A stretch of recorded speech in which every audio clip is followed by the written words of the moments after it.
তবে কি ইভানের 7 বছরের দীর্ঘ প্রতীক্ষার অবসান হলো? ইভান তড়িৎ গতিতে পিছন ফিরে স্টেজের দিকে তাকালো। স্টেজে সে মাস্ক পরা মেয়েটি গানের প্রস্তুতি নিচ্ছে।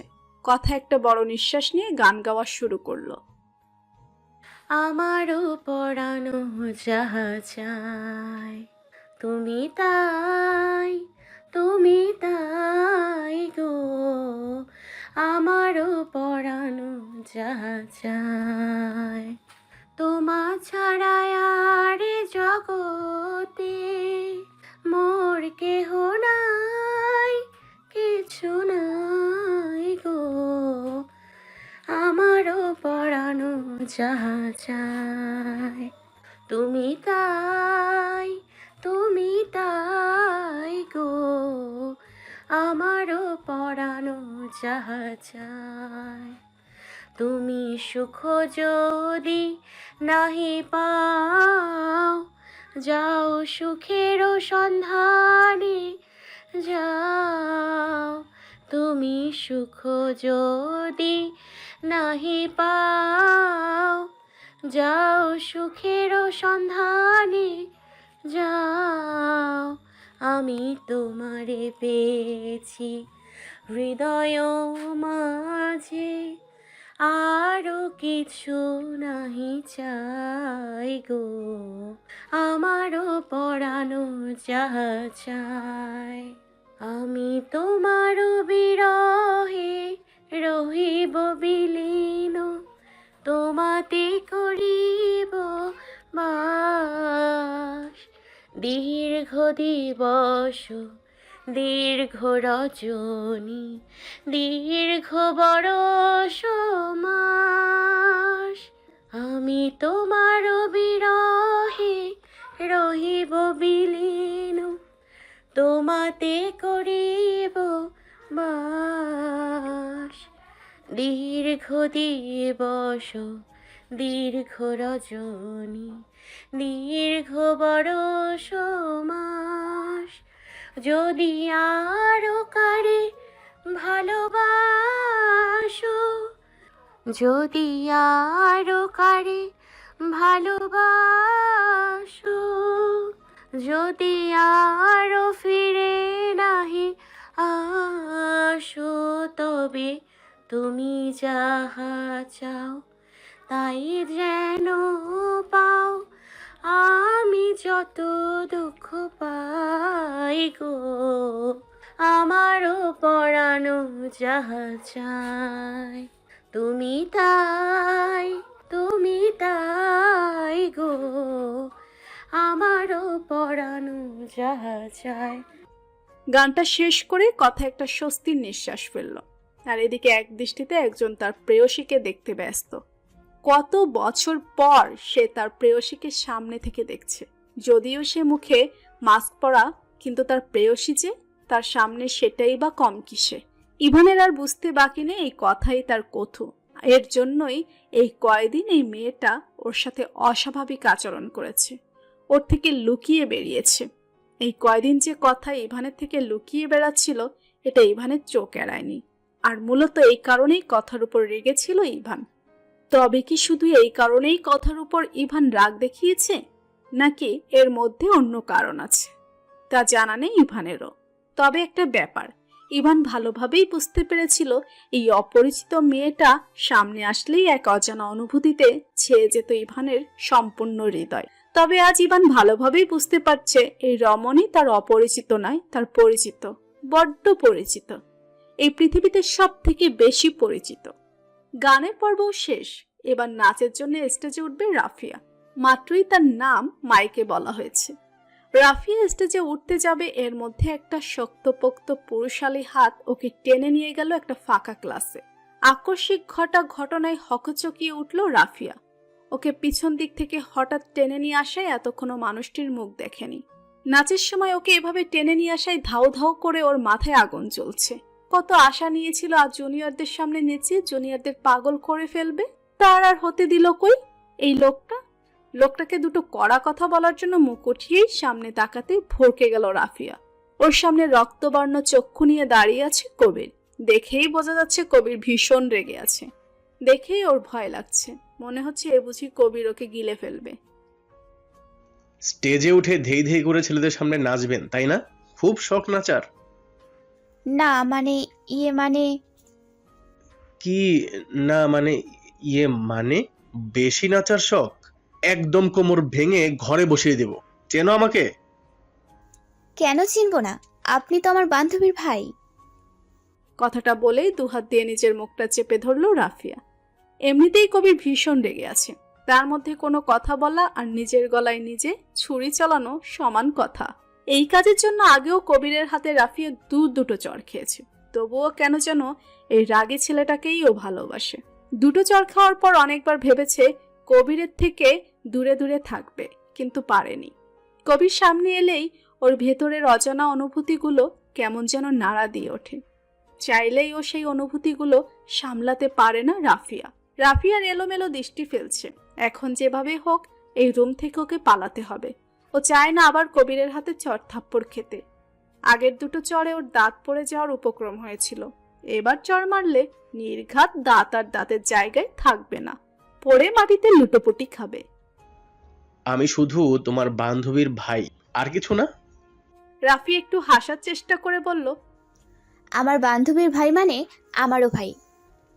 এই মুহূর্তে কবিরের সামনে নিজের মনের কথাটা বলা আর নিজের পায়ে নিজে কুড়াল মারা সমান। এখন যদি রাফিয়া নিজের মনের কথাটা কবিরের সামনে বলে দেয়, কবির নির্ঘাত ওকে মাথায় তুলে একটা হাঁচাড় মেরে ওর কোমরটা ভেঙে দিবে।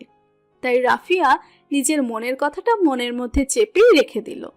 এদিকে রাফিয়ার মুখে ভাই কথাটা সোজা গিয়ে কবিরের হৃদয়ে আঘাত করলো।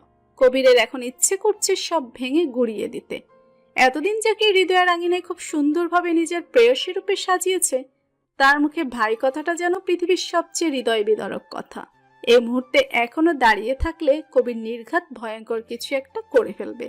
তাই কোনো কথা না বলে ধূপধাপ পা ফেলে রুম থেকে বেরিয়ে গেল। রাফিয়া অবাক চোখে তাকিয়ে আছে কবিরের চলে যাওয়ার দিকে। কবির বাইরে এসে কথার কাছে গিয়ে গম্ভীর গলায় বলল, এই কথা, বাড়ি যাবি চল। কথা ভাইয়ের দিকে তাকিয়ে আটকে উঠল। কবিরের চোখ মুখ লাল হয়ে গেছে। কবিরের চোখের দিকে তাকিয়েই কথা বুঝে গেছে ওর ভাই ভীষণ রেগে আছে। কি এমন হয়েছে যাতে কবির এত রেগে আছে? তাহলে কি কবির ইভানকে দেখে ফেলেছে? কথাটা ভাবতেই কথার দম বন্ধ হয়ে যাওয়ার উপক্রম। কথায় আছে না, চোরের মনে পুলিশ পুলিশ, কথারও এখন সেই অবস্থা। তুই যাবি নাকি আমি একাই চলে যাব? রাগ করছিস কেন ভাইয়া? আমি কি একবারও বলেছি যাব না? রাফিয়া আসুক, একসাথেই যাই। রাফিয়ার নাম শুনেই কবিরের রাগ যেন আরো 100 ডিগ্রি বেড়ে গেল। একদম ওই বজ্জাত মেয়ে মানুষের নাম আমার সামনে নিবি না। ওর কি হাত পা নেই? ও কি একা একা বাড়ি ফিরতে পারবে না? তোর যদি ওর জন্য এতই দরদ থাকে তাহলে তুই থাক, আমি গেলাম। ওই বজ্জাত মেয়ে মানুষের মুখ দর্শন করার কোনো ইচ্ছে আমার নেই। কথা এতক্ষণে বুঝতে পারলো কবিরের সাথে রাফিয়ার কিছু একটা হয়েছে, তাই ওর ভাই এতটা রেগে আছে। কিন্তু কি এমন হলো যে কবির এতটা রেগে আছে ভেবে পাচ্ছে না কথা। তবে কবির যে এখনো ইভানের আসার ব্যাপারটা জানে না সেটা নিশ্চিত হয়ে গোপনে একটা স্বস্তির নিঃশ্বাস ফেললো কথা। তারপর কিছু একটা ভেবে বলল, ঠিক আছে চল, আমিও যাই। রাফিয়াকে একটা মেসেজ করে দিবনে। পরের দিন ক্লাসে বসে আছে কথা। আজও মাস্ক পরে আছে, কিন্তু আজ অবাক করা বিষয় হলো ইভান আজ ওর সাথে খারাপ ব্যবহার তো দূরে থাক, টাটু শব্দ করেনি। সবটা ভেবে প্রথমে একটু স্বস্তি পেল। ক্লাস থেকে বেরিয়ে যাওয়ার সময় ইভান কথাকে যেটা বলে গেল তাতে প্রতিদিনের থেকে আজ একটু বেশি ভয় পেয়ে গেল। ক্লাস থেকে বেরিয়ে যাওয়ার সময় ইভান কথাকে উদ্দেশ্য করে বলে গেল, 5 মিনিটের মধ্যে আমার রুমে দেখা করবে। মুহূর্তেই কথার কাঁপাকাঁপি শুরু হয়ে গেছে। কিন্তু ওর এই অবস্থা দেখে একজন বেশ মজা নিচ্ছে, সে হলো মিশমি। ইভান ক্লাস থেকে চলে যেতেই মিশমি কথার কাছে এসে একটা শয়তানি হাসি দিল। কি কথা, আজ মামলা মনে হচ্ছে একটু বেশি গুরুতর। রোজ তো স্যার তোমাকে ক্লাসেই শাস্তি দেয়, আজ নিজের রুমে ডেকেছে। আজ তো মনে হয় তুমি শেষ। এমনিতেও স্যার যা রাগী, ভাগ্যিস ওই হিটলারের নজর আমাদের কারোর ওপর পড়েনি, না হয় আমাদের জানটাও কয়লা কয়লা হয়ে যেত, যা এখন তোমার হচ্ছে।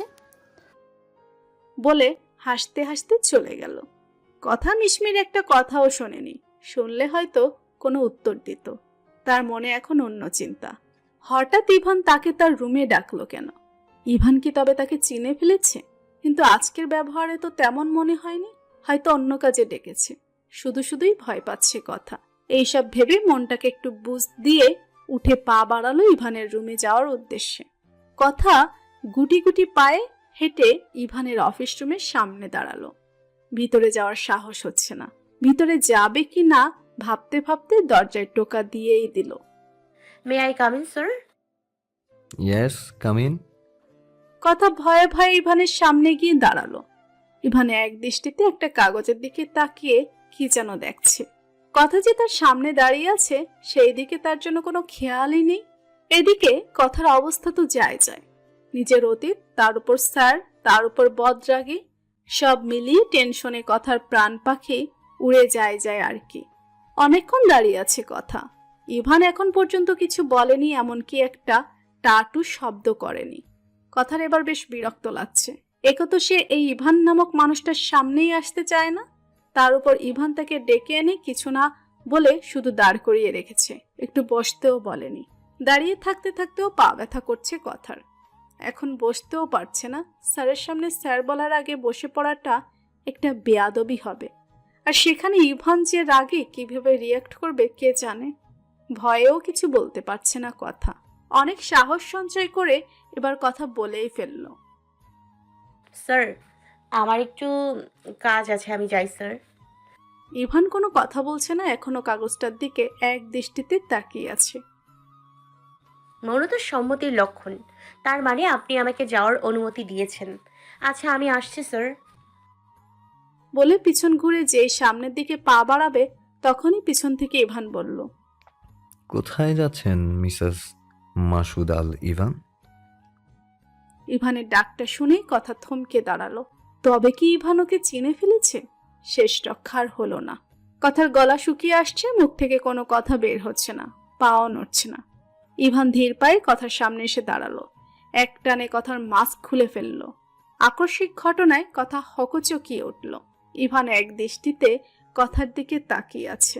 কতদিন পর সে তার প্রিয়তমাকে দেখছে। তার দুই চোখ যে তার প্রিয়তমাকে দেখার তৃষ্ণায় তৃষ্ণার্ত ছিল। আগের থেকে অনেক পাল্টে গেছে কথা। সে আর সেই দুই বেনুনি করা স্কুল পড়ুয়া মেয়েটি নয়। এখন সে ভার্সিটি পড়ুয়া। আগের থেকে সুন্দরী হয়েছে। শরীরে নারী নারী পরিবর্তন এসেছে। ইভান হঠাৎ কথাকে নিজের সাথে জড়িয়ে ধরল। আসলে এতদিন পর প্রিয়তমাকে কাছে পেয়ে নিজেকে আর ধরে রাখতে পারেনি। কথা স্তব্ধ হয়ে দাঁড়িয়ে আছে। এতদিন পর সেই চিরচেনা পুরুষের স্পর্শে কথার শরীরে কাঁটা দিয়ে উঠছে। শরীরের সকল শিরা উপশিরায় এক অজানা অনুভূতি বিচরণ করছে। হার্টবিট বেড়ে গেছে। অসম্ভব গতিতে কলিজাটা লাফিয়ে চলছে। ইভান হঠাৎ কিছু একটা ভেবে কথাকে ধাক্কা দিয়ে সরিয়ে দিল। হঠাৎ ধাক্কায় নিজের ভারসাম্য না রাখতে পারে কথা নিচে পড়ে গিয়ে কথার কপাল কেটে গেছে। কপালে হাত দিয়ে ইভানের দিকে তাকিয়ে আটকে উঠল কথা। ইভানের চোখ মুখ লাল হয়ে গেছে। কেমন যেন ইভানকে খুব হিংস্র লাগছে। আগেও ক্লাসে ইভানকে রাখতে দেখেছে কথা, কিন্তু এতটা নয়। এই মুহূর্তে কথার কাছে ইভানকে সবচেয়ে ভয়ঙ্কর প্রাণী লাগছে। ইভান কথার হাত ধরে টেনে তুলে এক হাত দিয়ে কথার হাতটা মোচড় দিয়ে ধরে ওর পেছনে চেপে ধরল, আর অন্য হাত দিয়ে ওর গলা চেপে ধরল। এত জোরে ধরেছে যে মনে হচ্ছে দাঁতগুলো মনে হয় এখনই কথার গালে গেঁথে যাবে। ব্যথায় কথার চোখ দিয়ে অশ্রু ঝরছে, কিন্তু সেদিকে ইভানের খেয়াল নেই। কি ভেবেছিলি তুই? তোকে আমি খুঁজে পাবো না? আমার থেকে পালিয়ে বাঁচতে পারবি তুই? এত সহজ সব কিছু? ছাড়ুন, লাগছে। ইভান আরো শক্ত করে কথার গাল চেপে ধরে বলল, লাগুক, তোর লাগার জন্যই ধরেছি আমি। তোর সাহস কি করে হয়েছিল আমাকে ছেড়ে যাওয়ার? তোর সাহস কি করে হয়েছিল ডিভোর্স পেপারে সইটা করার? এত সাহস তোর? তোর শাস্তি তো তোকে পেতেই হবে। ইভান কথার গাল এতটা শক্ত করে ধরেছে যে কথা কিছু বলতে চেয়েও পারছে না। কথা শেষ পর্যন্ত আর না পেরে নিজের পা দিয়ে ইভানের পায়ের উপর জোরে একটা পাড়া দিল। পায়ে ব্যথা পেয়ে ইভানের হাতের বাঁধনটা একটু আলগা হতেই কথা দৌড়ে পালালো। পালিয়ে আর কোথায় যাবে কচুরানী? একবার যখন পেয়েছি তোমাকে, আমার খাঁচায় বন্দি হতেই হবে। তোমাকে আমার কাছে ফিরতেই হবে। প্রায় 1 ঘন্টা ধরে বাথরুমের শাওয়ার ছেড়ে তার নিচে বসে কাঁদছে কথা। তখন কলেজ থেকে বেরিয়ে এক প্রকার ছুটে বাড়ি চলে এসেছে কথা। আজ ওর খুব কষ্ট হচ্ছে। ও তো এমনটা চায়নি, তবে কেন এমন হলো? ও তো সবটা ছেড়ে সবাইকে মুক্তি দিয়েই চলে এসেছিল। তবে কেন ওর অতীত আবার এসে ওর সামনে দাঁড়ালো? ও তো ওর অতীতকে পেছনে ফেলে একটু শান্তিতে থাকতে চেয়েছিল, সবকিছুর সাথে অনেকটা মানিয়েও নিয়েছিল। এই 7 বছরে তবে কেন ওর দরজায় ওর অতীত এসে আবার কড়া নাড়ছে? আর ওর অতীতের এই মানুষটা এমন তো ছিল না, সে কেন এমন হয়েছে? কেমন হিংস্র ভয়ঙ্কর হয়ে উঠেছে। তবে কি কথার জীবনে আবার কোনো ঝড় উঠতে চলেছে, যে ঝড় ঠিক আগের বারের মতোই কথার জীবনটা লণ্ডভণ্ড করে দিবে? না, এবার কথা আর কিছুতেই তা হতে দিবে না। আগেরবার কথা ছোট ছিল, তাই নিজেকে রক্ষা করতে পারেনি, নিজের সপক্ষে কোনো কথা বলতে পারেনি। কিন্তু এবার আর কথা সেই ছোট্টটি নেই। এবার তাকে আর ভাঙা যাবে না। এবার তার জীবনের সব সমস্যা সে সামনে থেকে মোকাবেলা করবে। এবার আর সে পালাবে না, নিজের অতীতে